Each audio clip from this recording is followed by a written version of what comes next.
The world sucks because we're socialized in education in the wrong ways. We're very selfish. If we want to think holistically about caring for ourselves and our collectives, what would programming look like to design better future leaders than the existing ones we have? I.e. food justice. We're farm to table. So we have a garden that we have food that we're growing in, and then we actually cook with kids and we focus on healthy, mostly plant-based meals, but we allow them to lead and help to design what they want to cook.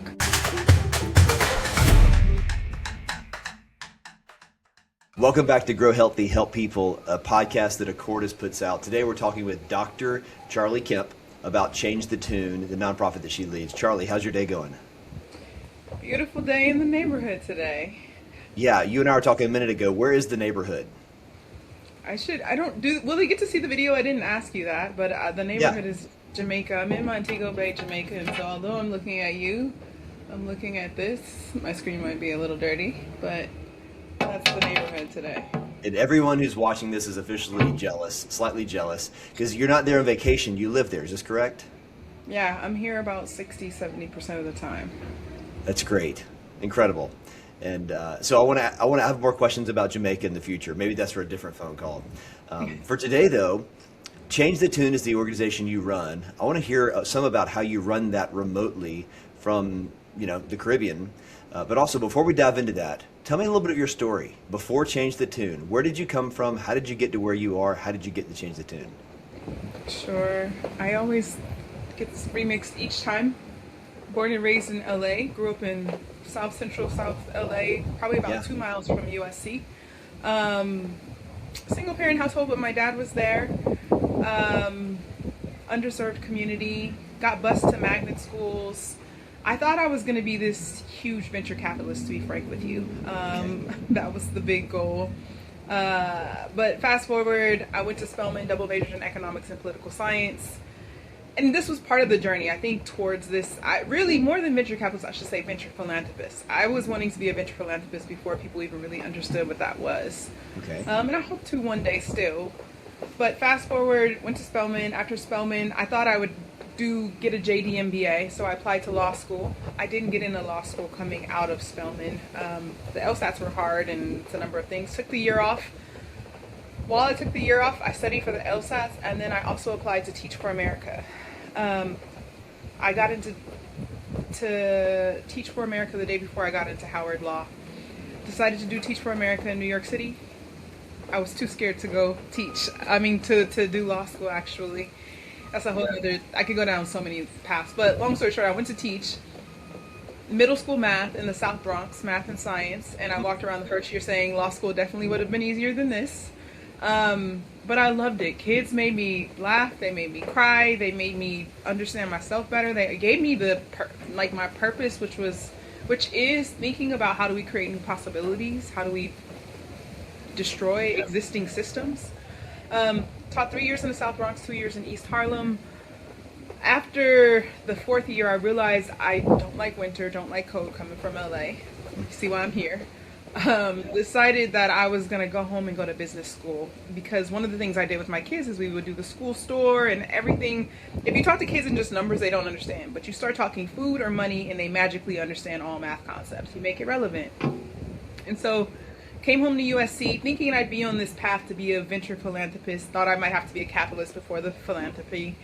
Got to business school, was lost. Was the only black woman in a class of 70 in my cohort. The whole entire class was 220. There were 4 black women. And I was like, this is 2012 in LA, where I grew up, where it doesn't look like it. Business school was not a microcosm of LA, and it felt a little bit jarring 2 miles from my house. Which is kind of where Change the Tune was born. One day, I'm going to give the short version, but just realized we needed a space that reimagined what's possible for people. It evolved, and fast forward, I came out of business school not ready to start Change the Tune, so I came up with a concept. I thought it would be this cafe space where people could come. If you've ever watched Moesha, it would be like Andel's. Or if you watch Saved by the Bell, it would be like the Max, where they would go hang out after school for kids. But then it could also be like, I'm thinking of an Atlanta place you would know, but like a place in the evening for adults to get healthy food and some good live music. I wanted it to be like a community space. Like a cool spot over in 5 Points or something, somewhere where people just come to hang. This safe, clean, beautiful, but has a purpose and a mission. Collective, community vision. There's a place in DC called Busboys and Poets. It's one of the places that I benchmarked with when I was designing it in business school. But had no money to start this business. And I tell people, when you go to business school, if you want to start a business and you're risk averse, don't go to business school, because it teaches you all the reasons not to start a business. And so then I went to go work for a really large charter, Green Dot Public Schools. Did finance and ops for 2.5 years, then led social emotional learning for 2.5 years, building out their curriculum and their framework for what that looks like for more than 10,000 youth. But my biggest lesson at Green Dot was that if you've ever read the book Animal Farm, every system is perfectly designed to get the results it gets, and our system replicates its brokenness. This big charter was very similar to the district I just came from. And so like we say that charters and districts are so different, and spoiler alert, they're not. They like usually districts authorize the charter. So the charters have to do what the districts say, so it's not really ever going to be that different. Which is why I created Change the Tune, to like change the tune truly. And so fast forward, started a summer camp while I was at Green Dot. Brought 40 black and brown girls together. They did finance. They created social justice business plans, mindfulness, yoga, art, music. It was what school should look like in a radical way. And they were like, I didn't know this was possible. Like the teachers were like, we didn't know this was possible. Teachers have since created businesses and grown out of this. Students have gone, and like one of our students came back and taught in our summer camp last year. She had gone to Japan as a study abroad student, but she said like before our program she didn't even know like a world existed. She had never been on USC's campus growing up in LA. Wow. So fast forward, go ahead, sorry. So somewhere along the way, I've started with Dr. Charli Kemp. So somewhere along the way there was another education round. Where was that and when was that? So fast forward, after the first 2 camps at Green Dot, I realized this wasn't working, and 3 different people told me about this doctoral program at Harvard, applied, got in.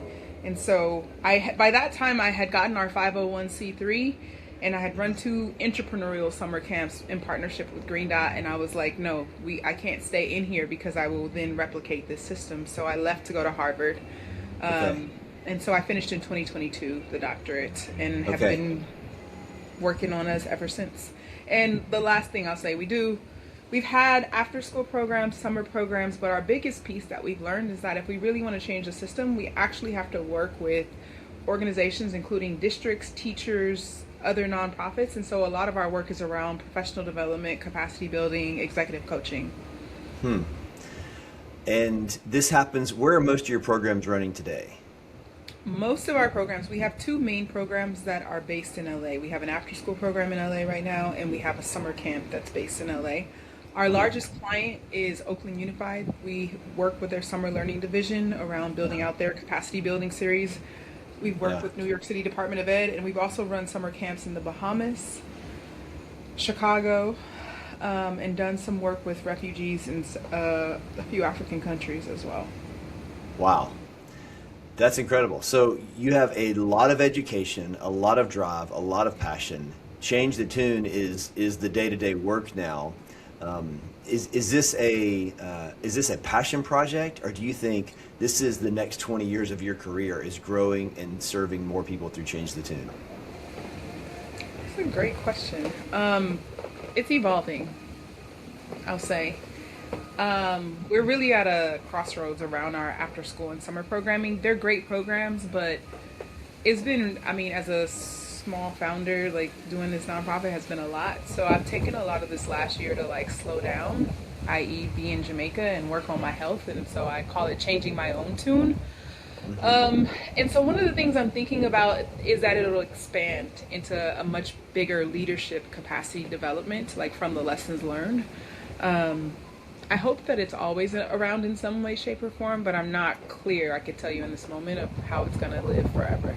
Yeah. As an entrepreneur also, I know most organizations end up on a different path than they began.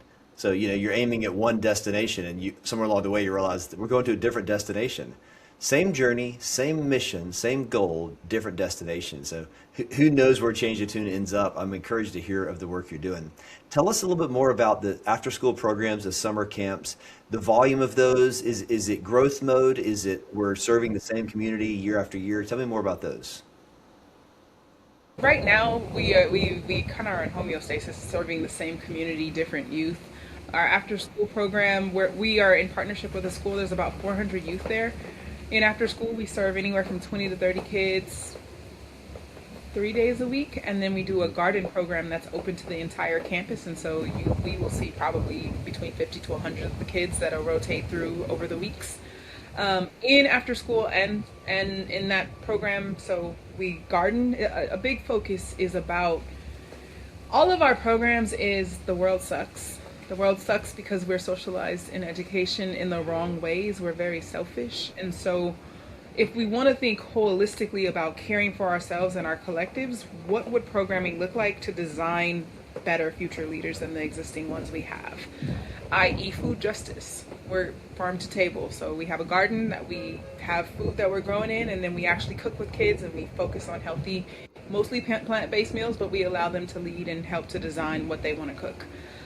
Social justice business plans. If you go on our website, we have the movement store where kids actually design merch about causes that they care about, and we can teach them how to actually create businesses that impact causes that they care about. They also do, I mentioned we cook. We do a lot around mindfulness and yoga movement, talking about our feelings, really a lot of team-based activities. So it's highly, highly experiential, and the goal is for people to reflect and think about what does it mean to lead and care for our community? Like, what are the needs and how do we address those needs? And summer is similar, but summer is 4 weeks. It's like a design sprint. It's a day camp. It happens at USC's campus. We have about 50 kids, and they create social justice business plans. When they're done, they pitch for cash prizes at the end of summer. We bring in guest speakers almost every day. There's art, there's music, there's field trips. Again, it's like, how do we get kids to step into what their power and their purpose is? So they choose what they want to work on, and they get to work on that with their social justice business plans. Really neat. Give me a little bit more. So you have a life of learning and experiences that I don't have. You're an African American woman. I'm a white dude in South U.S. So give me some insight into some experiences that you have that could help even open my eyes to the reality of what education, what the system is doing in places maybe that I don't know of or don't visit or know of and just don't go to. I think it's simple. I see people behind you. You have children, right? Yeah, we got 4. They're in after school, right? They're mostly older, but they're doing things. Yeah, I mean, they're not in after school. Our kids come home after school every day. My wife stays home with the kids. Okay. And did they ever do like soccer, or like, did you pay for any kind of programming for them, I guess would be a question. So some numbers I'll run for you. I was a math teacher at one point in this journey. Kids spend 80% of their waking hours outside of school, which you and your wife know because you have kids and you have to account for those hours.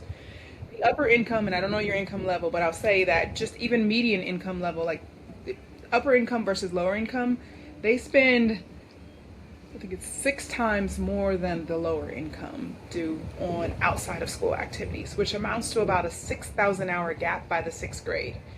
1,500 hours are 1 school year. So that's 4 school years difference that people pay for after school, summer, all these other programs that kids in underserved communities, when a mom is just trying to put food on the table, I don't have money for soccer, or some camps cost like $2,000 for a week. Like, where can, and that's not even just, it's an economic issue, but then you also see disparities based off of race and economics, which are also interwoven.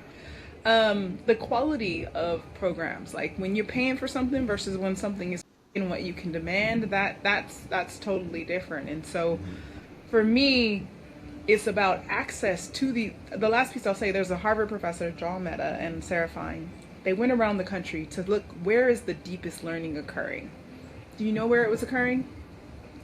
Outside of school, after school, summer, in the morning time, at lunch.